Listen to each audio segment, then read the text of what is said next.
Rabbi, you're muted. How about now? Am I still muted? You're good now. Okay, I think when I did the countdown, it automatically muted me. And so I tried to manually unmute myself.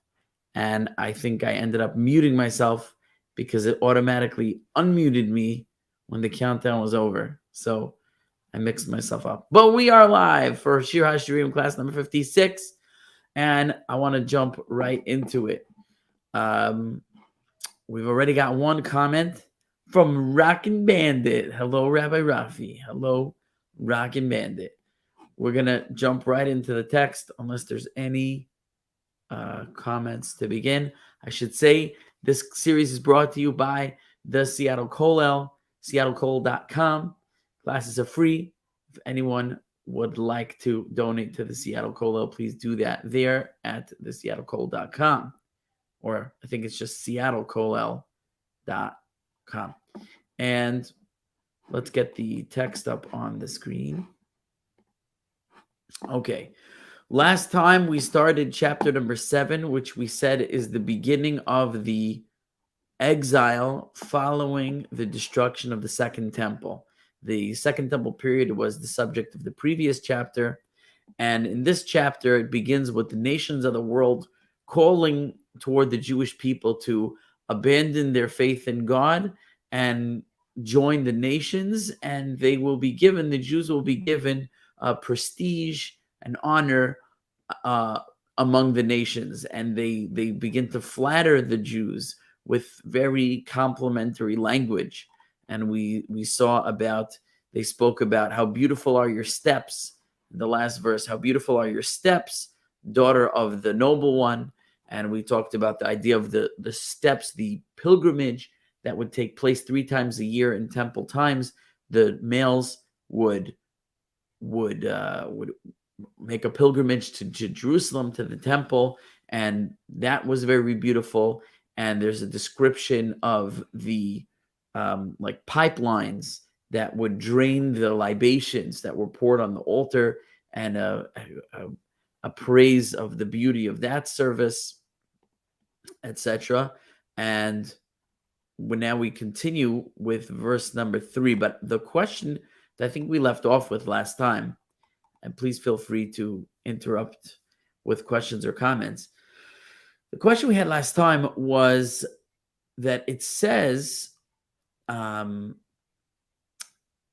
verse number 1, it says, Shuvi, Shuvi haShulamis, return, return, O perfect one, which we explained to mean the nations are calling to Israel, saying basically, turn away from God and turn towards us.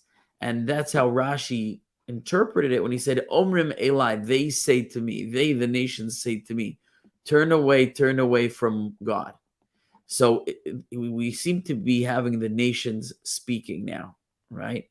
And when we get to verse 2,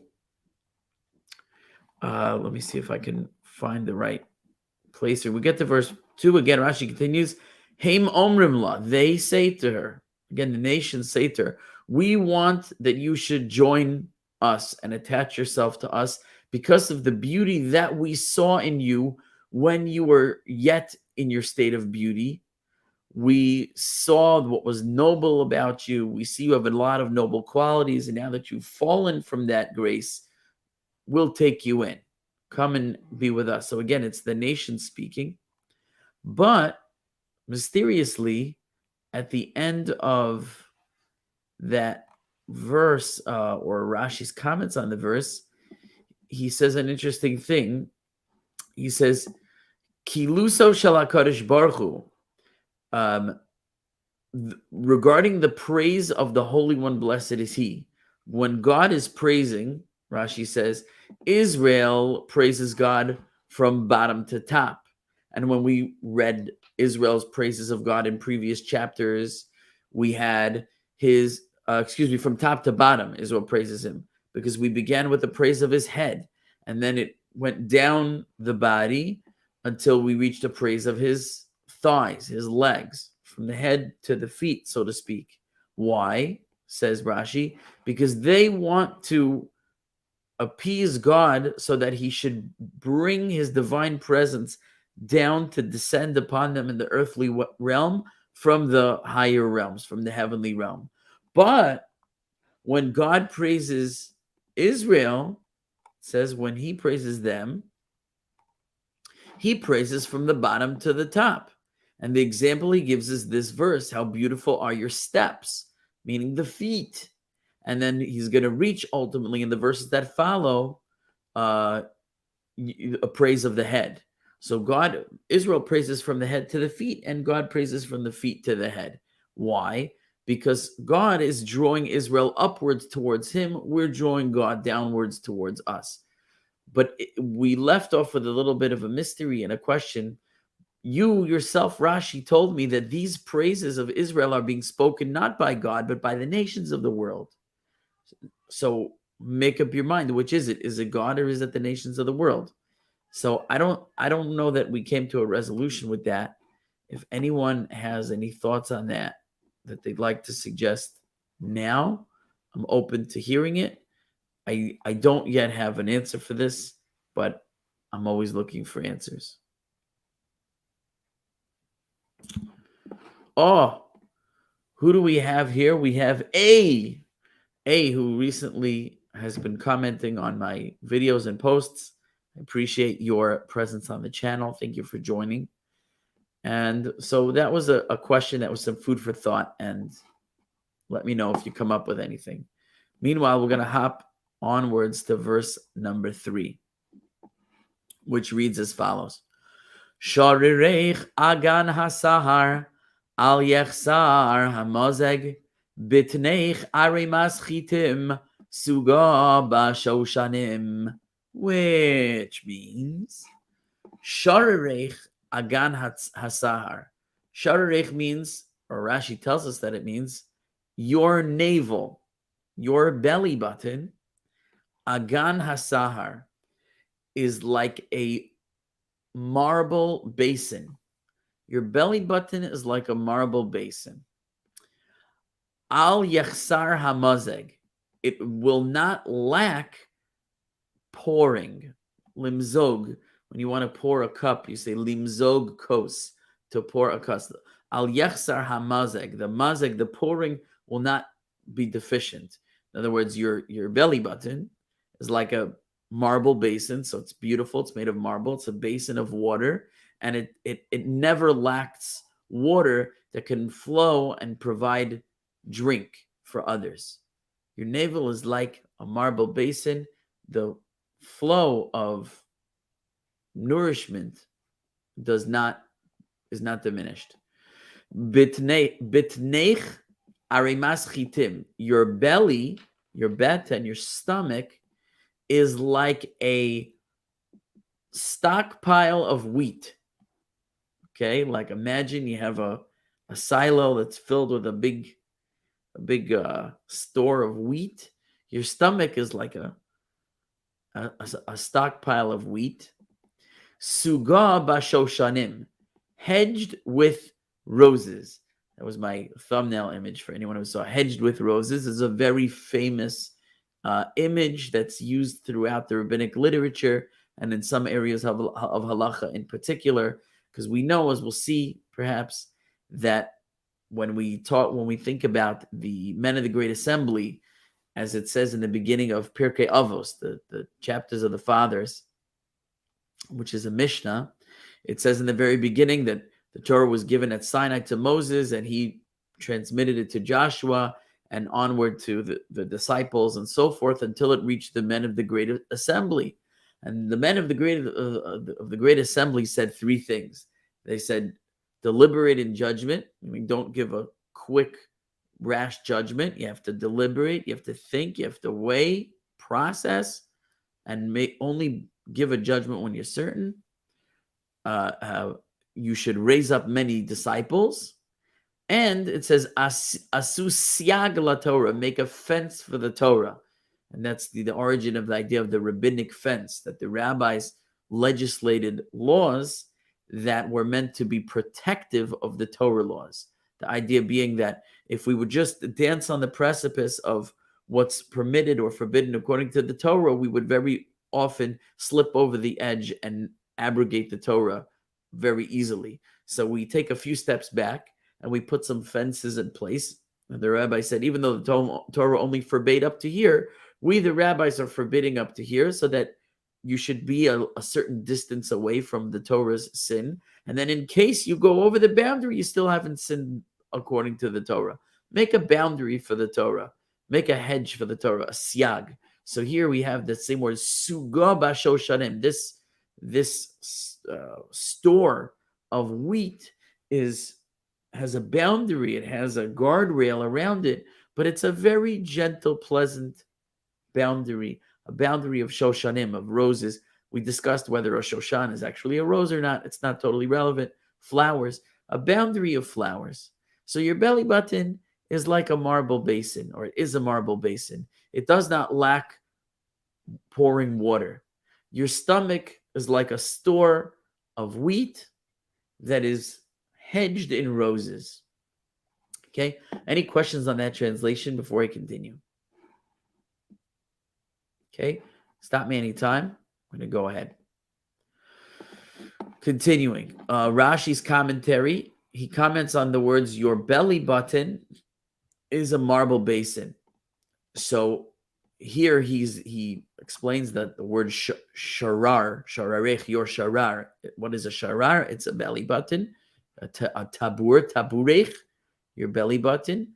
It's like a basin of clear water, that is used for washing. Okay, now again, this is just the imagery. We're going to have to explain what it represents. Okay, v'hu asui me'avnei shayish, and this basin is made from marble stone. Uvelashon arvi karoi sahar. In Arabic, this is called sahar. I don't know Arabic, but Rashi is contending here that sahar, the word used in the Hebrew here, which is not the usual word for marble, which he uses in his commentary, shayish is marble. Rather, sahar is the Arabic word that for whatever reason was chosen by the poet here. What is represented by the belly button? What are we describing? What aspect of Israel is represented by the belly button? We'll see in a moment. He says, since the belly button is like a round hole, so it is compared to a round basin. Okay, so we really have two parables, like a parable within a parable, an allegory within an allegory. On the one hand, we have the belly button, which is representative of something, and the belly button is being praised by being compared to a marble basin. Okay, so what is all this imagery? Okay, here Rashi says a peculiar thing that I don't quite understand, but it adds to the mystery which we introduced the hour with. He says, "Va'akilus hazeh eno me'inyan noi isha kakilus ha'elyon." This praise is not a praise of the beauty of a woman like the previous praise, right? In other words, what we heard, the praise we heard until now was a praise of a woman's beauty. It described her steps or her feet. It described her thighs. That was a praise of her beauty, at least if that's what he's referring to here. But look what he says. Lefisha ha'elyon doda mekalsa. Because in the previous praises that we heard, that was her beloved praising her. So Rashi seems to be coming back to saying the previous verse where, like it says over here, that God praised Israel from the bottom to the top. How beautiful are your steps, right? That was God. That was the beloved. Her beloved is praising her. So it sounds like we're back to God praising her, even though within that verse itself, we had a contradiction. Is it God praising her? Is the nations praising her? But here he says clearly, this is not a praise of the woman's beauty, because in the previous praise, that was a praise of her beauty. That was her beloved praising her. Vizeh, but this praise, reoseha mikalsos osa. Her reos means literally her friends, her fellow ladies, her lady friends, which I believe we understand to be the nations of the world. Her lady friends are praising her. Al shem ma'aseha. they're praising her deeds. So it's not a praise of her body, it's a praise of her deeds. It's not a praise of her beauty. But first of all, it is her body because it's her belly button and her stomach, right? So that is her body. So what does it mean that it's praising her deeds? And it's not God praising her, it's the nations. And therefore, it's not a praise of beauty. Not clear what Rashi means to say here. So we're going to just move on. But I want to point that out just to add to that mystery we introduced before. Who is doing the praising? God or the nations? Is it a praise of her beauty? Is it not a praise of her beauty? Unclear. Lomar. This is what this praise means to say. Haguna leheschaber. Let me scroll down there. Imanu. You are fitting, you are worthy, you are deserving to be joined to us. That's the point of this praise. What they're saying here is saying to Israel, these qualities that we're pointing out in you demonstrate that you are worthy of attaching yourself to us. Again, why does that not equate to a praise of her beauty? I don't know. Why is that especially her deeds versus anything else? I don't know. I'm not clear on this, what Rashi means to be explaining here. So I'm being transparent about my own lack of understanding here, but we're going to take out of it as much as we can. Now he says, Vahadugma. What is represented by this imagery? Al Shem Lishkas Hagazis Hayoshevis Bitabur Haaretz. This praise is of the Lishkas Hagazis. Now, Lishkas Hagazis literally means the chamber of hewn stone. Does anyone know what is meant by the chamber of hewn stone? Does anyone know what this is? The chamber of hewn stone is a reference to the chamber within the temple where the Sanhedrin met, where the great Sanhedrin, the court of 70 elders, which was, the Supreme Court, the grand lawmaking body in Israel in the temple times, gathered, they met, they convened in the chamber of hewn stone, in the Lishkas Hagazis, in the temple. So that is the belly button. That is the basin of water. Hayosheves betabura aretz. And this is seated in the belly button, meaning the chamber of hewn stone, the chamber where the Sanhedrin meet, which is being allegorized as this water basin with a never-ending flow of water. It's described as the belly button because it is positioned in the belly button of the earth. Now, let's understand that a little bit. I quoted here in footnote number 5 a Medrash Tanchuma in Parshas Kedoshim, which quotes the verse which says, "V'chi tavo el haaretz." When you come to the land, God says to Israel, when you come to the land of Israel, untatem kol eitz ma'achal, and you will plant every tree that is a food-bearing tree. Eitz ma'achal. Eitz means tree, ma'achal means a food. Every tree that's a food-bearing tree. When you come to the land and you plant every type of fruit-bearing tree, ... So immediately, the Medrash asks the question, V'chi kol b'nei adam heichan notin mashe b'vakshin. He says, I'm gonna paraphrase the question, but essentially, really, is it possible to plant every single type of food tree anywhere in the earth that you want? Kol ma sheyita adam, anything a man plants, ba'aretz hu noteya, he plants in the earth.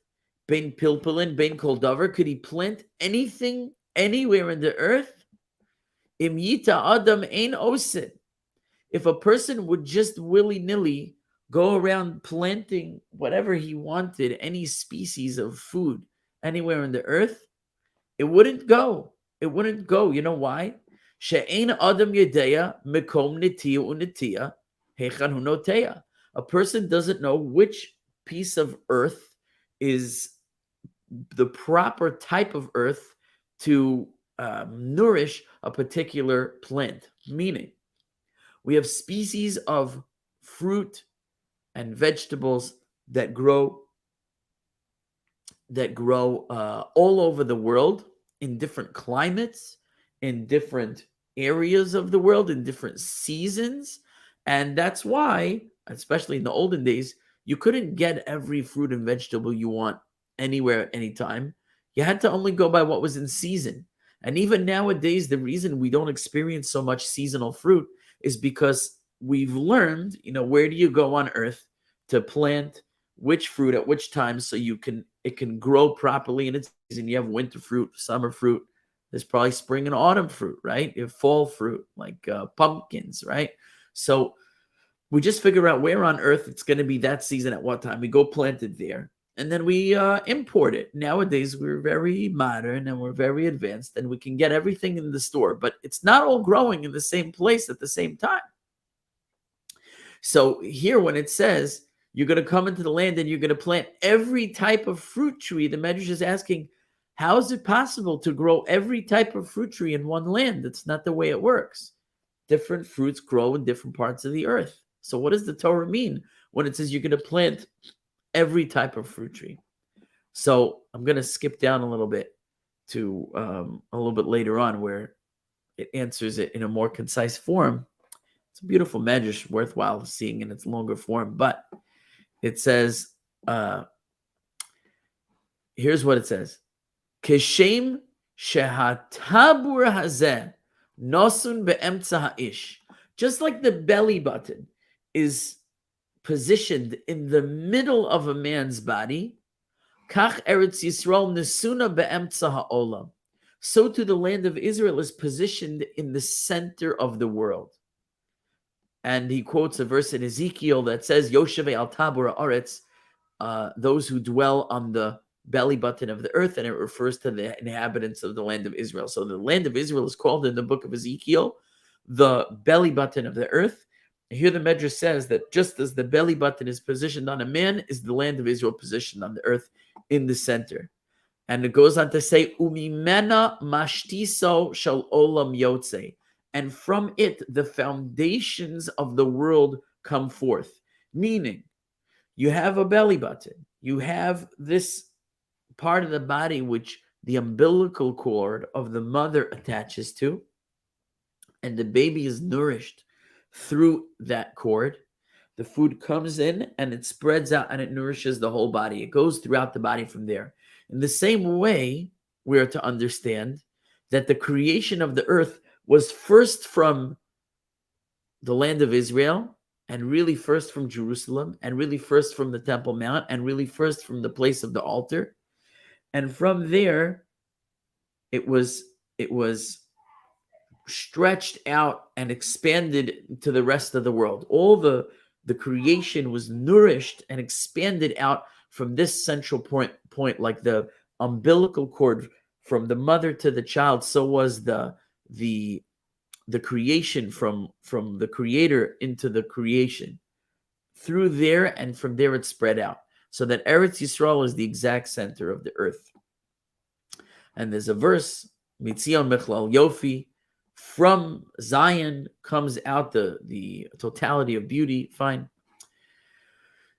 Eretz Yisrael Yosheves be'emtzaiso shel olam. The land of Israel stands in the center of the world, sits at the center of the world. V'Yerushalayim be'emtzaiso shel Eretz Yisrael, and Jerusalem in the center of the land of Israel.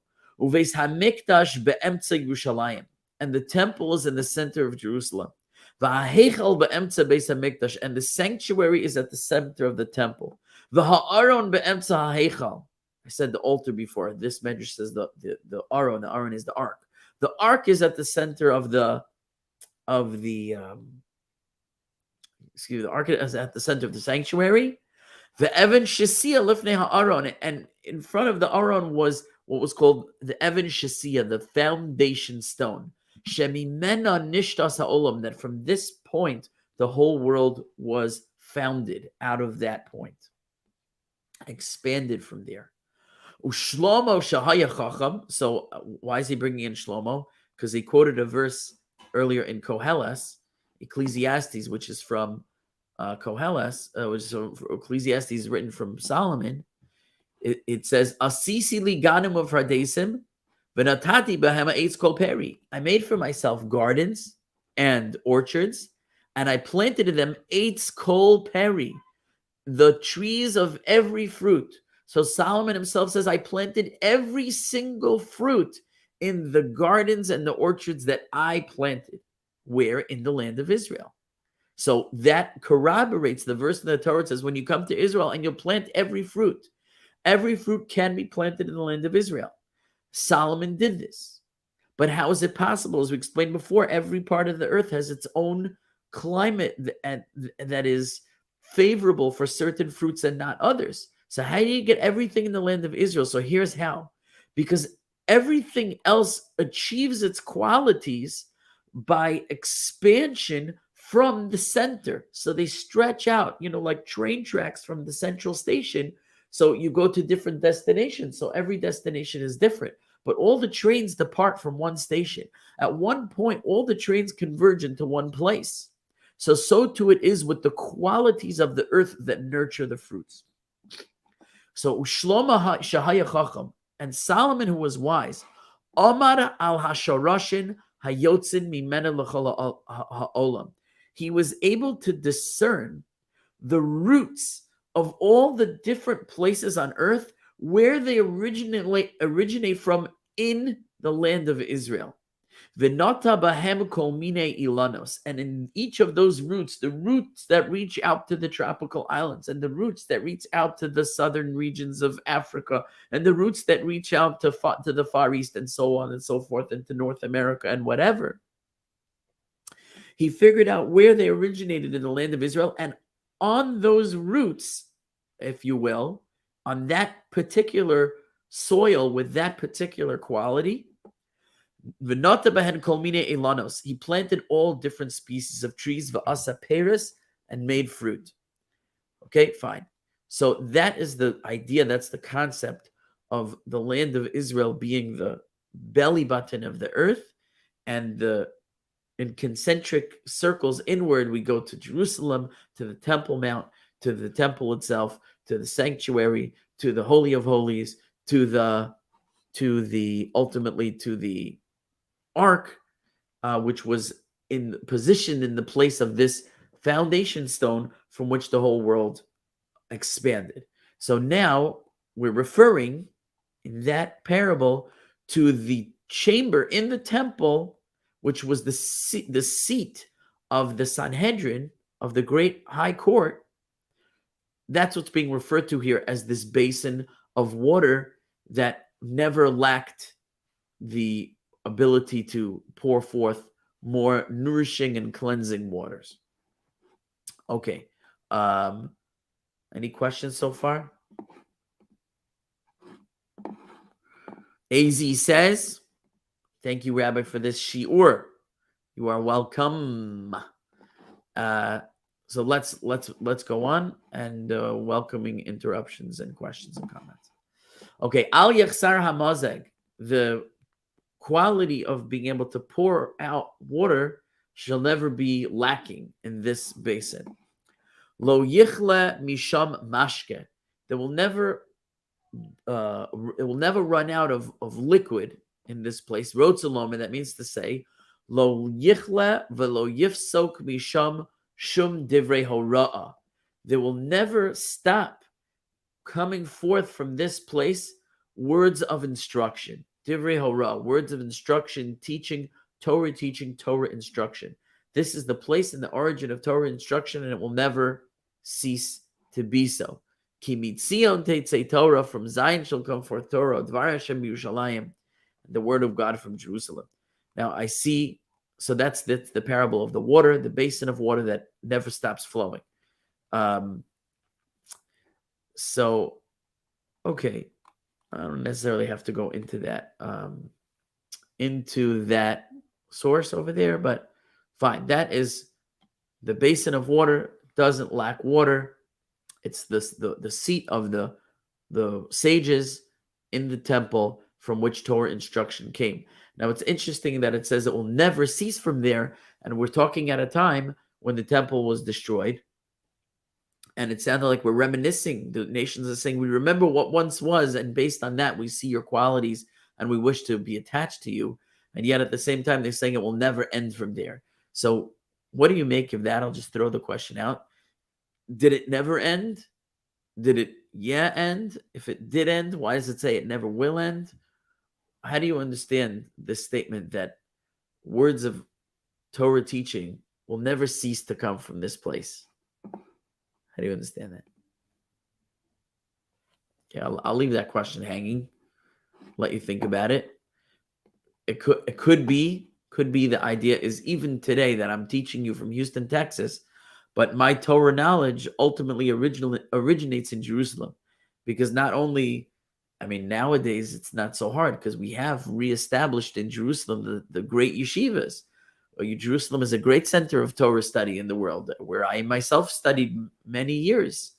So the foundations of much of my Torah knowledge comes from there. But even without that, and even without modern times, all the Torah knowledge that comes to us in all the generations through all the avenues of Torah teaching throughout the world, ultimately that knowledge originates in Yerushalayim, so to speak, in that was the place where prophecy came from, and that was the seat of the Sanhedrin that taught Torah to the nation, as it's being explained. So even as we leave behind in history the temple with its destruction, the Torah that continues from there is really just a continuous flow.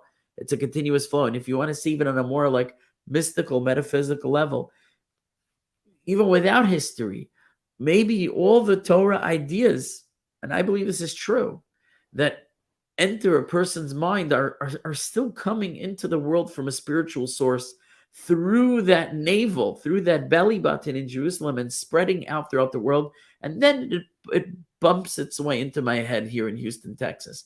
But that source in Yerushalayim is always there. It's always flowing, whether we detect it or not. That's always the source. That's always the source. Okay, I'm open to hearing your thoughts. Okay, moving on now.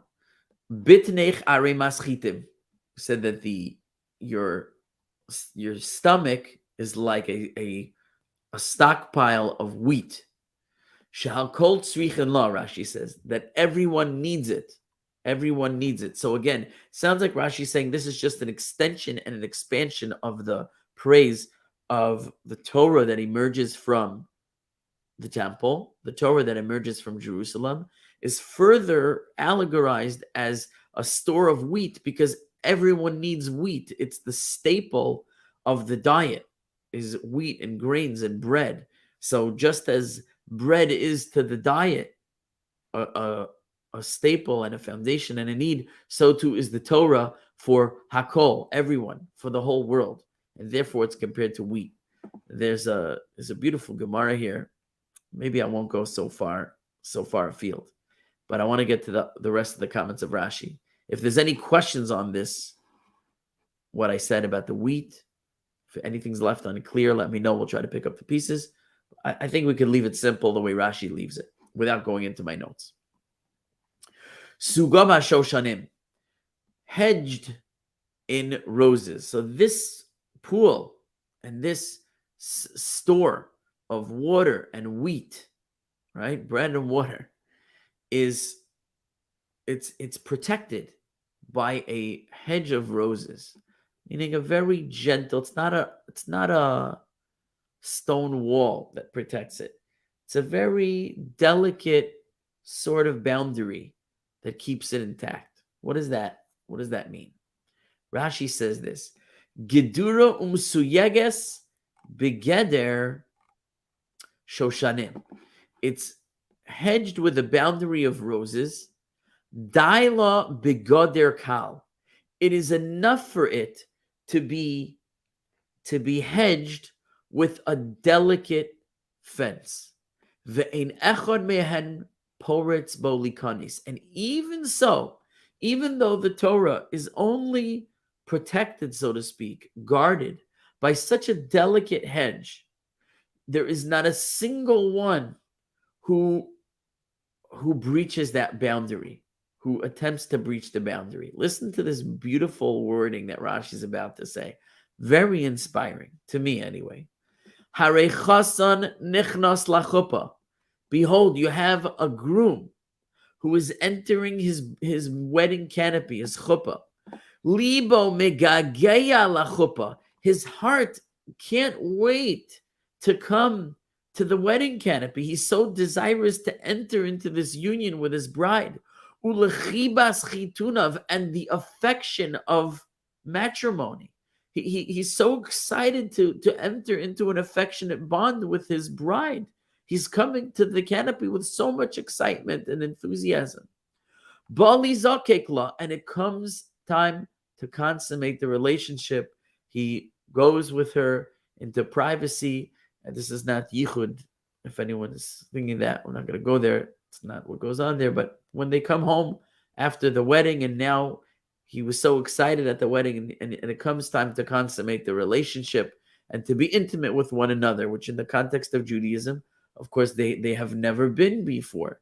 They if they behave themselves properly, they haven't even had physical contact of any kind before now. So the electricity and the power of the physical touch is to be so exhilarating. And this is the moment, after months of waiting, after bonding on an emotional level for so long, they can finally fully physically and spiritually fuse with one another, and they desire it so much.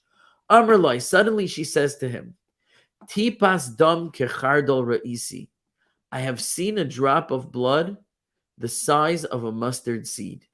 Now, that's a euphemism for, she means I've begun to have my menstrual period. So the euphemism is to see blood. The euphemism in the literature, when it says a woman sees blood, it means that she has a menstrual flow. But she says, a drop of blood I saw the size of a mustard seed. I had a teeny bit of menstrual blood. Just a dot. Just a speck. Now, for those who don't know, the Torah forbids sexual relations, or even physical affection between a husband and wife during the Torah, between any man and woman, but in a marital relationship between a husband and wife when she is having her period. So here, this is the moment they've been waiting for, and they're just about to consummate the relationship, and suddenly she says, I had a tiny speck of blood, menstrual blood. Harei hofech panav letzad acher. Immediately he turns his face away. He goes, in other words, the fear of sin, even with all that buildup and desire, that tiny little drop of blood is enough to drive him to run from the potential of sin. V'lo neshacho nachash. He was not bitten by a snake that suddenly he's deterred. V'lo akrov oktso. He wasn't stung by a scorpion. You hear? Just the tiniest thought of a sin might be committed here, even against the greatest desire one could imagine on this earth. A Jew immediately turns away from the potential for sin. That's the hedge of roses. There was no one with whips. There was no one with guns. There's no one with sticks saying, if you do this sin, you're going to get it. They could have done whatever they wanted to do. Nobody would know. No one was there. There were no witnesses. It was between them and one another and God. And all it was a tiny drop of blood. Can't you rationalize that? Maybe it's not that. What's the big deal? It's that. No. With that little gentle hedge against sin, there was no penetration, no pun intended. There was no breaching of that boundary. That's the hedge of roses that surrounds the Torah. Rashi gives a second example. Harei shehu over baderech. Behold, you have a person, he's traveling on the road. He's hungry, he's traveling, he's famished. Ra'av vakuros beroshe hata'enim, and he sees fig trees, and hanging from the fig trees are bakuros, these beautiful, luscious, juicy, hearty, delicious, fresh, ripe figs along the road. And he says, oh, food. Pashat yadolito, he stretches out his hand to take a fig. Suddenly someone says to him, Shabaylimheim, those belong to somebody. Those trees belong to someone. Those figs belong to someone. Then they're private property. Immediately he withdraws his hand because of avoiding any kind of theft.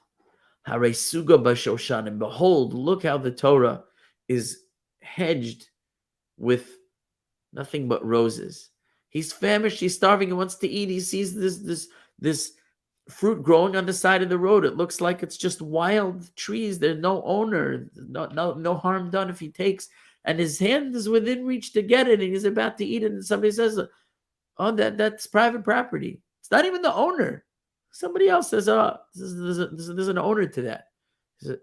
He withstands his desire, and he withdraws himself from sin.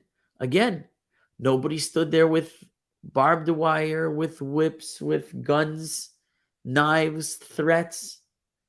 Just said, by the way, you might want to know, those trees have an owner then that I must resist, that I cannot eat.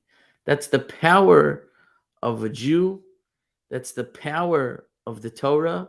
And that's the description of the Torah as being fenced by roses. It's not a stone fence. It's not a metal fence. It's not high walls. It's not barbed wire. It's not electrified. It's just a hedge of roses. And yet with a hedge of roses, it's enough to protect the Torah from being abrogated. Isn't that beautiful? Okay, any comments? A says, from the people of that place. If you could just contextualize your comment. I'm not sure what you mean.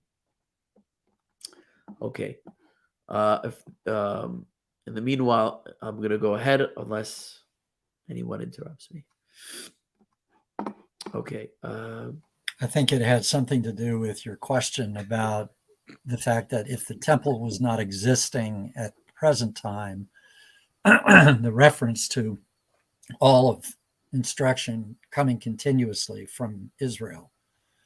And I think this is referring to the fact that they're asking whether or not it is the people of that place and not just the place and, right. and the ancestors, perhaps. I'm just guessing, but maybe. Yeah, well, that does make sense. That does make sense. In other words, even without the structure, without the chamber, without the Sanhedrin, we have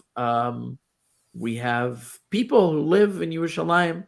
You know, more or less, we've had an uninterrupted presence there, even during times of exile. So maybe it means just the Jews who were there teaching and learning Torah, living in poverty and squalor, whatever the situation was, they were always kind of holding up the show, holding up the walls, as it were, keeping things going. And I think that could be, but I'm not sure that that's even necessarily so, because maybe the case could be made that there wasn't so much Torah learning happening in that place, even among the locals, for many centuries, and certainly the centers of Torah were not there. You know, they were in Babylonia. They were later in Spain and Central Europe, and later Eastern Europe, and so on. So, A did confirm that you're right. So I do accept that could be an approach, but I'm not convinced that it's certainly the intent. So I'm offering that there could be other avenues of understanding it. But thank you for the response. So continuing. Okay, so that's verse 3. Okay, now I'd like to continue to verse 4, unless anyone has any questions or comments. We do have a few minutes left, and verse 4 again, is relatively short. There may be a larger discussion surrounding it, but we'll see how it goes. Okay, verse 4 says as follows. Shnei shadayich kishnei afarim ta'amei tziviyah. Now, for some of you who followed the series from early on, you may recognize this.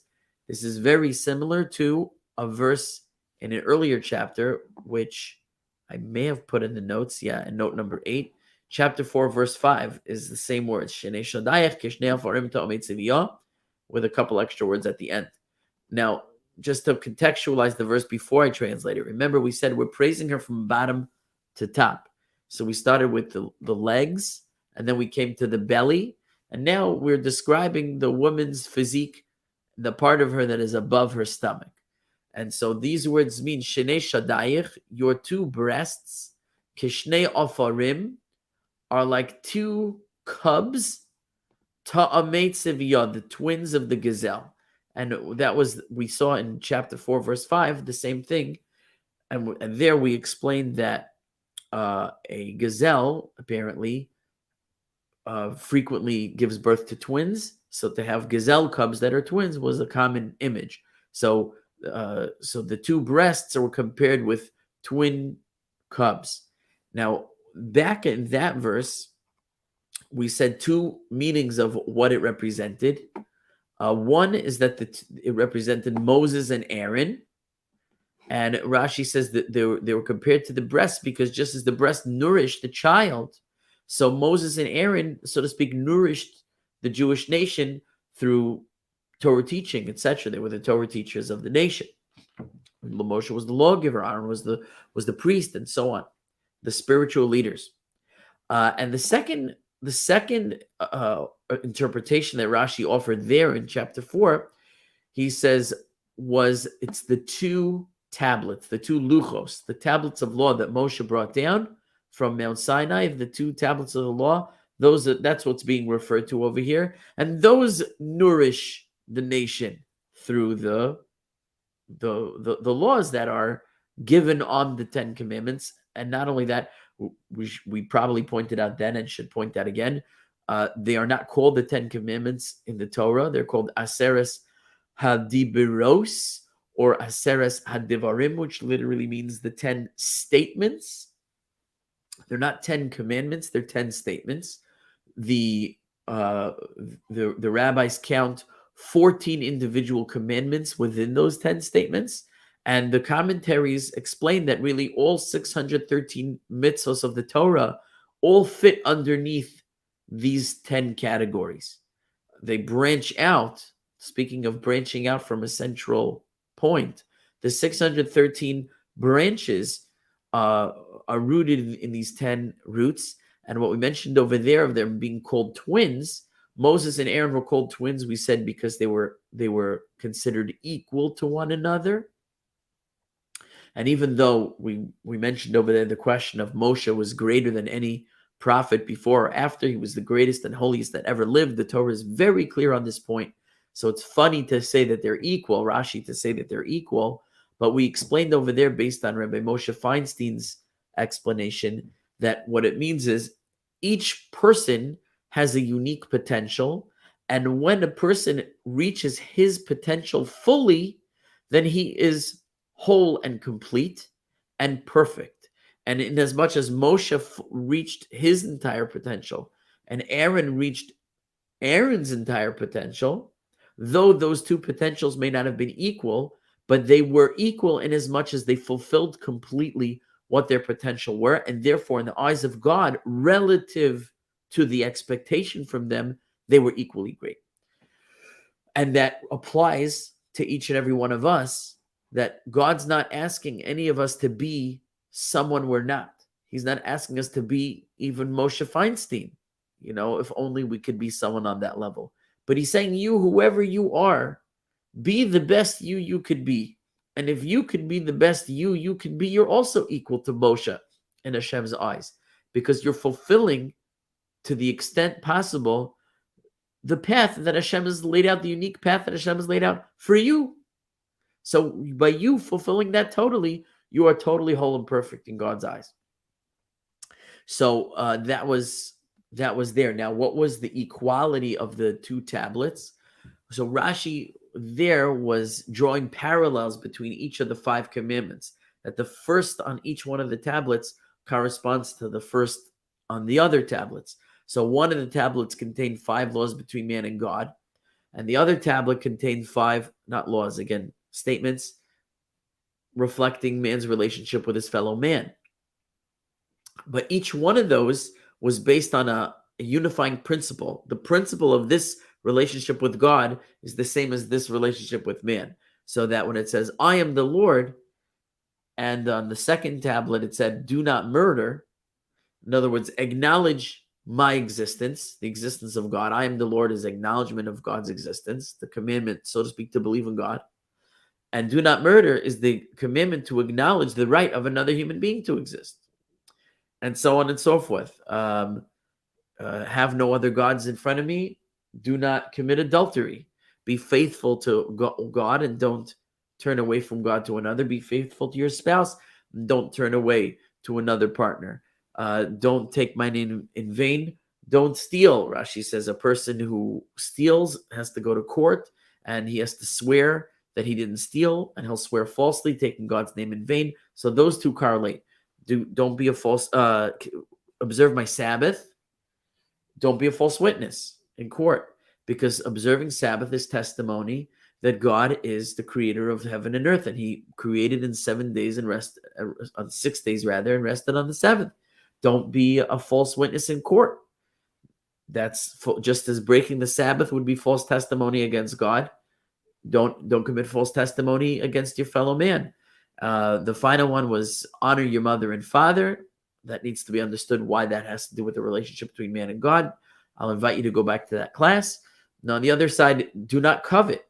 And so to speak, we spoke about this idea that if a person doesn't accept that the parents that he has were given to him by God, why was I born into this family? Why was I born into this condition, this place, and this time?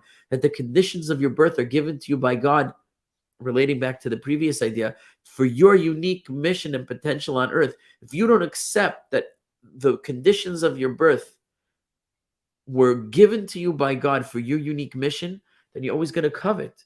You're always going to look at others and say, why don't I have what he has? Why don't I live the way he lives? I want to be like him. I want to have what he has.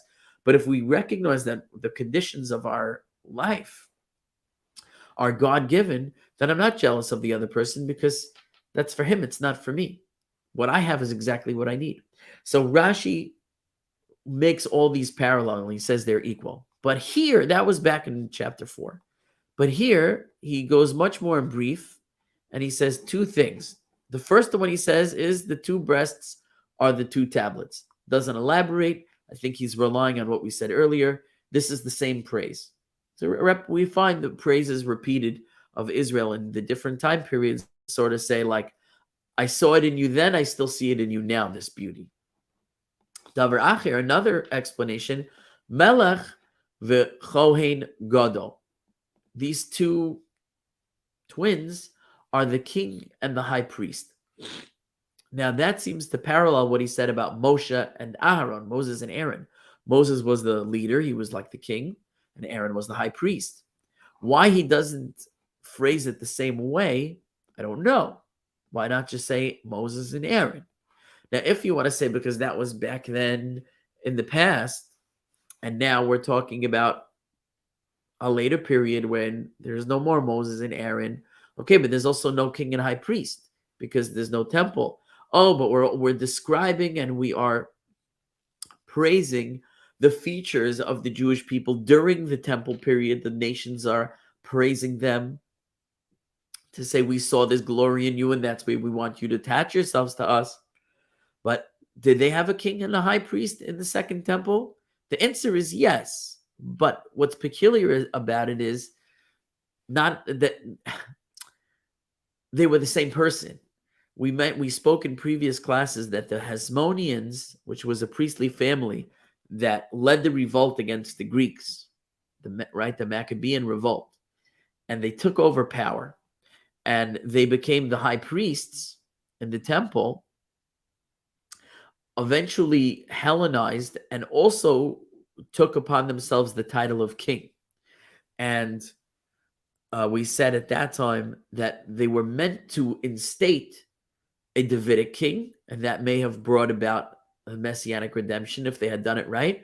But because they were selfish and greedy and kept kingship for themselves inappropriately, so they were eventually destroyed by the Romans. So yes, there was a king and a high priest in the Second Temple period, but it wasn't two people, it was one person. The corrupted Hasmoneans, after they Hellenized, not only took the high priesthood, but also kingship. So it's hard again to understand that there's two beings here, a king and a high priest. It wasn't really like that in the Second Temple time. There was a king who was also a high priest, but not two separate people. So maybe the only thing you could do here, again, I struggle with these passages, is to say that now they're even going so far as to describe back in the First Temple time. In the First Temple, there was certainly a king and a high priest. So maybe that is the reference here. We could go, the nations could say, we even remember back to the original temple where you had a king and a high priest. That was also praiseworthy. More than that, I don't know what to make of these comments. But if anyone has any thoughts, I am happy to hear. Isaac Milstein says on Facebook, Shalom. I'm really glad I could see your comment. I can't see most Facebook comments, so you must have given permissions. Isaac Milstein, it's great to see you on the channel. So, okay, that takes us to the end of verse 4. We're past the hour, so I'm not going to start another verse, but I think we covered some nice ground here. Again, this verse remains a little bit mysterious. They're all mysterious. We're still shrouded in the mystery of who is saying the praise. Is it God or is it the nations, right? Is it a praise of beauty? Is it not a praise of beauty? What's the difference? I'm unclear on that as well. However, we did see this beautiful comparison of the belly button that is like the marble basin that never runs out of water, that being the Sanhedrin, the great rabbinic court that sat in the temple, and from there Torah teaching came forth, and it's something that's needed by the world, like wheat is needed, and it was girded with roses, hedged with roses. The idea that with even just a gentle reminder that a thing is even slightly forbidden, the God-fearing Jew doesn't dare to breach the boundary of abrogating the Torah. A very beautiful image. And verse 4 was kind of took us back to chapter 4 a little bit, a similar praise and a little bit of a mystery. But next week, God willing, we'll continue with the praise of her neck, her eyes, and here it says apech, her af. Now, for those Hebrew scholars out there, who knows what an af is? Isn't it a nose? An af is a nose. So we're going to see that Rashi is going to object to understanding this to mean that this is a praise of her nose. He has a very funny comment there where it says, Apech kimigdal halavanon. Your af is like the Tower of Lebanon, right?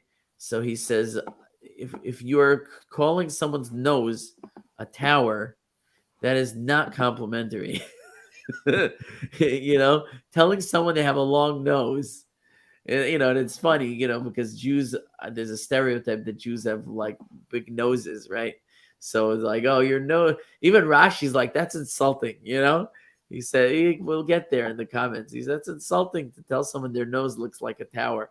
So he says it can't mean the nose. He says af here means a face, like the word apayim. So he said your face. So we're gonna see about the neck, the eyes, and the face as a whole next week, God willing. But we'll pause here for the hour.